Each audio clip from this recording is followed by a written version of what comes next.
A plant requires magnesium for. अब plant को magnesium की क्या ज़रूरत होती है ये बताना है हमें।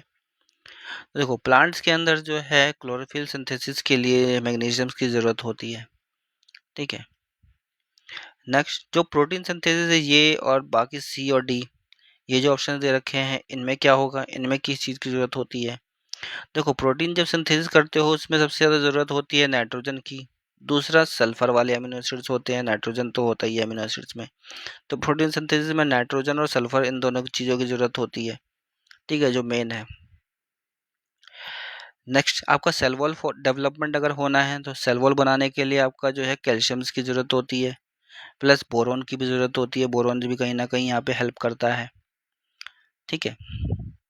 होल्डिंग सेल टुगेदर, अगर सेल को दो सेल्स को आपस में जोड़ कर रखना है तो जोड़ने का काम कौन करता है, मिडल लैमिला। और वो मिडल लैमिला जो है किससे जुड़ता है वैसे तो, मिडल लैमिला।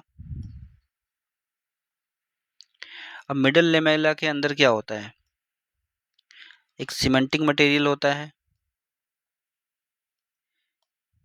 जिसको हम कहते हैं कैल्शियम पैक्टेट।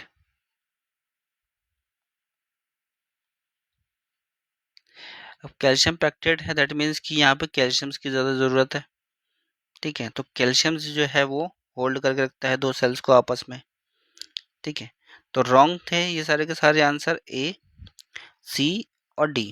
राइट आंसर जो था कि मैग्नीशियम्स की कहाँ पे ज़रूरत होती है, क्लोरोफिल सिंथेसिस में। बाकी भी चीज़ें मैं बताता रहता हूँ क्योंकि यही क्वेश्चंस कहीं ना कहीं दोबारा से रिपीट होगा। तो आप एक क्वेश्चंस में ही तीन, मतलब एक क्वेश्चन में चार ऑप्शन दे रहते हैं, तो आप चार कॉन्सेप्ट एक क्वेश्चंस के थ्रू जो है क्लियर कर रहे होते हैं अपने।